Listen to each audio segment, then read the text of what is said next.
Lepas nyok. Okey. Duduk tengah jalan. Tapi memang nak lepas nyok Ada pokok nyok itu? Ada itu. Okey.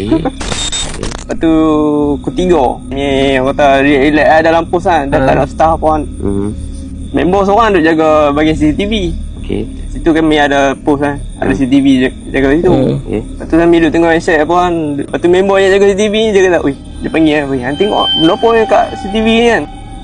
Okey. CCTV tu jenis musim yang tepat kan. Oh, 360. Okey. Ui. Okey, tak apa. Alright, sihat. Okey, ha. Okey. Ha. Okey. Pasang boleh sorry lagi? Boleh. Okey, alright. Betul dia. Time dia pusing tu. Memang bawah dia pusing tu. Dia kata dia nampak banyak asap. Asap lah. Lepas tu dia panggil kan. Dia nak tunggu dah pusing pun lambat juga tu. Tak apa, tapi tengok kan. Dia tengok tu, dia pusing.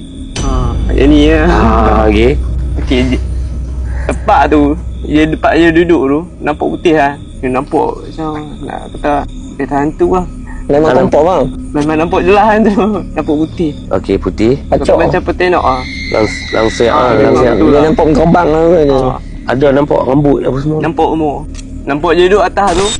Okey, tangga tak nak naik tu. Dalam kata 7-6 nak tangga lah. Dia duduk atas kali. Kain dia sampai bawah. Allah. Oi, banyaknya. Memang nampak CCTV tu mak slow pula dia pusing.